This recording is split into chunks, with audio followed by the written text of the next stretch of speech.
Hello, ಎಲ್ಲರಿಗೂ ನಮಸ್ತೆ. ಎಲ್ಲರೂ ಹೇಗಿದ್ದೀರಾ? ಚೆಂದ ಇದ್ದೀರಾ ಅಂದ್ಕೊಳ್ತೀನಿ. ನಾನು ಚೆಂದ ಇದ್ದೀನಿ. ನಿಮಗೆಲ್ಲ ಕಬ್ಬಳಮ್ಮ ಕಿಚನ್ಗೆ ಸ್ವಾಗತ. ನಾನು ಇವತ್ತು ನಾಟಿ ಸ್ಟೈಲ್ ಚಿಕನ್ ಸಾರು ಮಾಡ್ತಾಯಿದ್ದೀನಿ, ಮೊಟ್ಟೆ ಕೋಳಿ ಸಾರು. ಅದಕ್ಕೇನೇನು ಬೇಕು ಅಂತ ನೋಡ್ಕೊಳ್ಳೋಣ.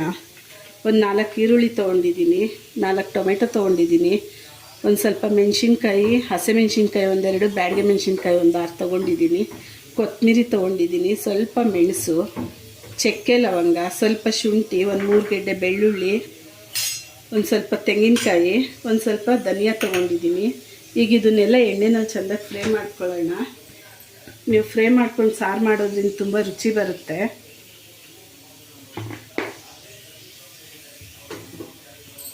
ನಾನೀಗ ಇದಕ್ಕೆ ಚಕ್ಕೆ ಲವಂಗ ಹಾಕ್ತಾಯಿದ್ದೀನಿ.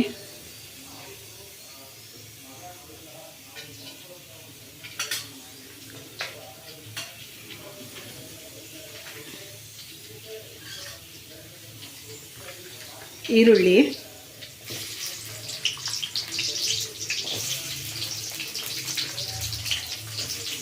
ಧನಿಯಾ ಎಲ್ಲ ಮೊದಲೇ ಹಾಕಿದ್ರೆ ಸೀದೋಗ್ಬಿಡುತ್ತೆ. ಅದಕ್ಕೆ ಫಸ್ಟ್ ಈರುಳ್ಳಿ ಹಾಕ್ಕೊಳ್ತಾ ಇದ್ದೀನಿ. ಇದು ಚೆಂದಾಗಿ ಫ್ರೈ ಆಗಲಿ.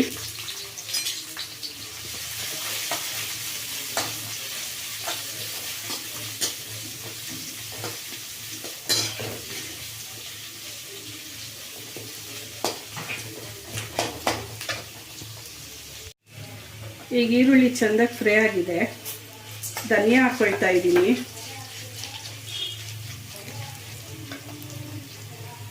ಶುಂಠಿ ಬೆಳ್ಳುಳ್ಳಿ ಹಾಕ್ಕೊಳ್ತಾ ಇದ್ದೀನಿ.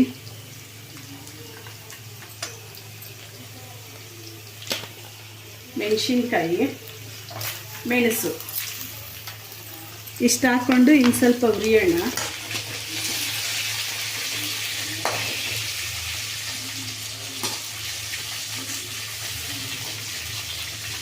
ಜನಸ್ನೇಹಿ ಆಶ್ರಮದಲ್ಲಿ ಅಜ್ಜಿ ಇದ್ದರು. ಪಾಪ ತುಂಬ ವಯಸ್ಸಾಗಿದೆ, ಅವ್ರಿಗೆ ಹುಷಾರಿಲ್ಲ ಅಂತ ತೋರಿಸ್ತಾ ಇದ್ದಾರೆ. ಅವ್ರ ಮೊಮ್ಮಕ್ಕಳನ್ನ ನೋಡಬೇಕು ಅಂತ ಆಸೆ ಪಡ್ತಾ ಇದ್ದಾರೆ. ದಯವಿಟ್ಟು ಅವ್ರ ಮೊಮ್ಮಕ್ಕಳೆಲ್ಲನ ಇದ್ದರೆ ಬಂದು ಅಜ್ಜಿನ ನೋಡಲಿ ಅಂತ ದೇವರಲ್ಲಿ ಪ್ರಾರ್ಥನೆ ಮಾಡ್ಕೊಳ್ಳೋಣ. ಈ ವಿಡಿಯೋ ನೋಡ್ತಾ ಇರೋರೆಲ್ಲ ಜನಸ್ನೇಹಿ ಯೋಗೀಶ್ ಅವ್ರಿಗೆ ದಯವಿಟ್ಟು 1 ರೂಪಾಯಿ ಕೊಡಿ. ನೀವು ಕೊಡೋ 1 ರೂಪಾಯಿ ಅವ್ರಿಗೆ ಕೋಟಿ ಸಮ. ಅಲ್ಲಿರೋರಿಗೆಲ್ಲ ನೀವು ನೆರವಾದಂಗೆ ಆಗುತ್ತೆ. ಅಜ್ಜಿನ ಅವ್ರ ಮೊಮ್ಮಕ್ಕಳು ಬಂದು ಬೇಗ ನೋಡಲಿ, ಅಜ್ಜಿ ಆಸೆ ಈಡೇರಲಿ ಅಂತ ನಾವು ದೇವ್ರನ್ನ ಪ್ರಾರ್ಥನೆ ಮಾಡ್ಕೊಳ್ಳೋಣ. ಈಗ ಇದು ಫ್ರೈ ಆಗಿದೆ. ಟೊಮೆಟೊ ಹಾಕ್ಕೊಳ್ತಾ ಇದ್ದೀನಿ.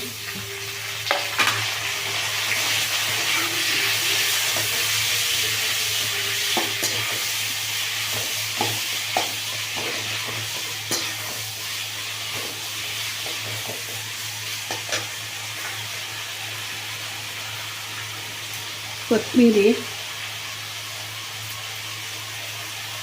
ತೆಂಗಿನಕಾಯಿ ಇದೆಲ್ಲ ಸ್ವಲ್ಪ ಹುರ್ಕೊಳ್ಳೋಣ.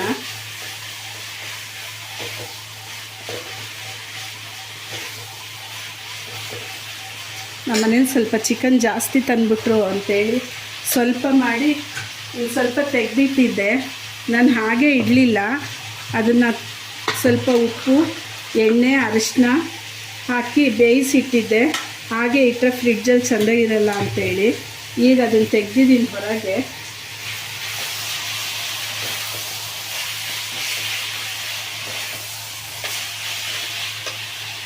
ಫ್ರಿಡ್ಜಲ್ಲಿ ತಂದಿದ್ದು ತೊಳೆದು ಹಾಗೆ ಇಡೋ ಬದಲು ಈಗ ಸ್ವಲ್ಪ ಉಪ್ಪು, ಅರಿಶಿನ ಹಾಕಿ ಬೇಯಿಸಿಟ್ರೆ ನಿಮಗೆ ಬೇಕು ಅಂದಾಗ ಬೇಗ ಮಾಡ್ಕೋಬೋದು.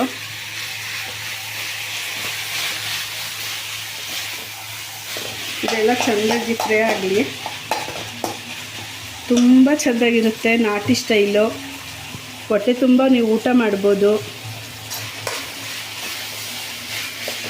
ನಾನಿಲ್ಲಿ ಸುಮಾರು ಡೈಲಿ ಯಾವಾಗಲೂ ಒಂದು 10 ಜನಕ್ಕೆ ಅಡುಗೆ ಮಾಡ್ತೀನಿ. ಇದೊಂದು 8-9 ಜನ ತಿನ್ಬೋದು ನಾನು ಮಾಡ್ತಾಯಿರೋ ಅಡುಗೆ.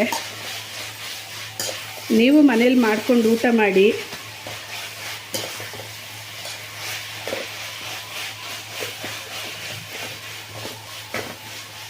ಈಗ ಇದು ರೆಡಿ ಆಗಿದೆ, ಆರಕ್ಕೆ ಬಿಡೋಣ.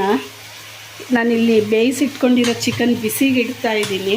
ಅದು ಬಿಸಿ ಆಗೋಷ್ಟರಲ್ಲಿ ಇದು ಆರಿದ್ರೆ ರುಬ್ಕೊಂಡು ಬಂದು ಅದಕ್ಕೆ ಹಾಕೋಣ. ನೋಡಿ ಇದು ಬಿಸಿ ಆಗಿದೆ.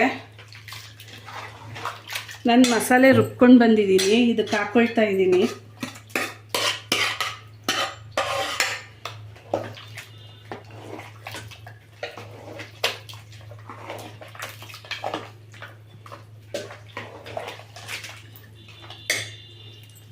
ಈಗ ಇದಕ್ಕೆ ಎಷ್ಟು ಬೇಕು ಅಷ್ಟು ನೀರು ಸೇರಿಸ್ಕೊಳ್ಳೋಣ.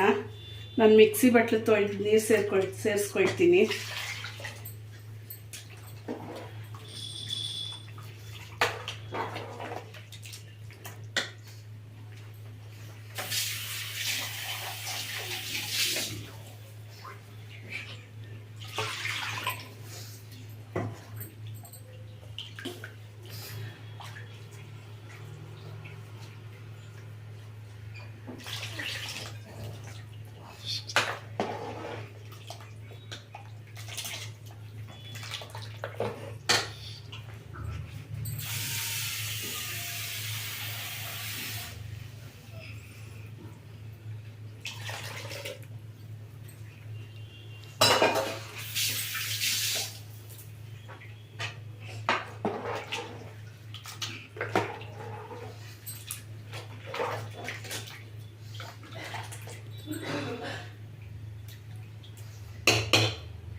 ಇದಕ್ಕೆ ಮೊದಲೇ ಉಪ್ಪಾಕಿ ಬೇಯಿಸ್ಕೊಂಡಿದ್ದೆ.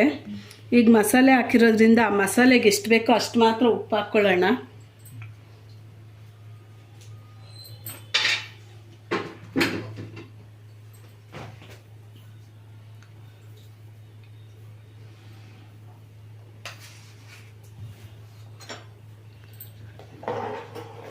ಈಗ ಸಾರನ್ನ ಚೆಂದಾಗಿ ಕುದಿಯಕ್ಕೆ ಬಿಡೋಣ. ಚೆಂದಾಗಿ ಕುದೀಲಿ ಸಾರು.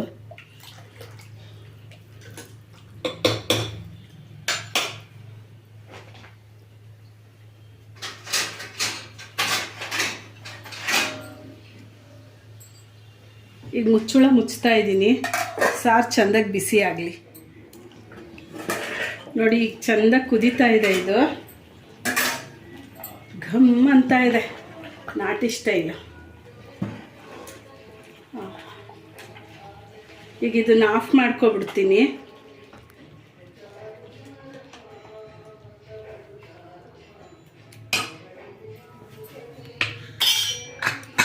ಬಿಸಿ ಅನ್ನ ಆಗಿದೆ.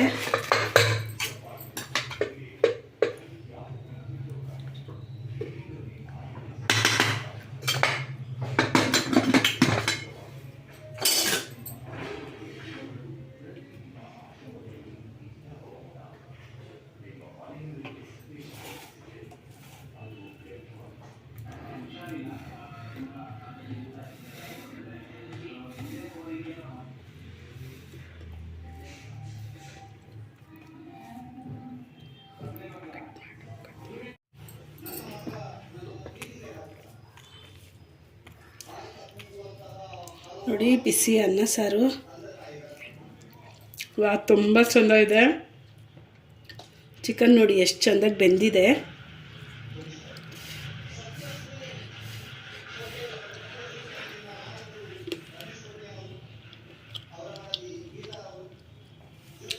ತುಂಬ ಚೆಂದಾಗಿದೆ ಸಾರು. ನೀವು ಈ ಥರ ರುಬ್ಬಿ ಮಾಡಿ ಸಾರು ಚೆಂದಾಗಿ ಬರುತ್ತೆ, ಟೇಸ್ಟ್ ಬರುತ್ತೆ. ಎಲ್ಲರೂ ಮನೆಯಲ್ಲಿ ಹೊಟ್ಟೆ ತುಂಬ ಊಟ ಮಾಡ್ಬೋದು. ಮಾಡಿದ 10 ನಿಮಿಷಕ್ಕೆ ಖಾಲಿ ಆಗುತ್ತೆ. ದಯವಿಟ್ಟು ನನ್ನ ವಿಡಿಯೋ ನೋಡೋರೆಲ್ಲ ಲೈಕ್ ಮಾಡಿ, ಶೇರ್ ಮಾಡಿ, ಸಬ್ಸ್ಕ್ರೈಬ್ ಮಾಡ್ಕೊಳ್ಳಿ, ಬೆಲ್ ಐಕಾನ್ ಒತ್ತಿ. ಧನ್ಯವಾದಗಳು.